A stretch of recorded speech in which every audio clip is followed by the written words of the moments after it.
In this video, we're going to take you through installing the necessary printer drivers and software for this printer.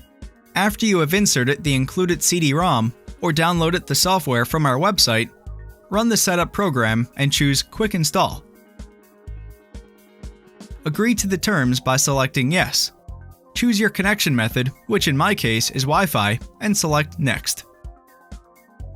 Tell the software that your IP has already been configured and click Next. If you have not configured your machine, refer to the device and Wi-Fi configuration video. A prompt will appear to confirm that you want to connect the printer to the same network as your computer. Click Yes. The software will search and find your printer automatically. Select Next. All of the software will be selected. Click Next. Choose a printer name and click Next again. The software will begin installation.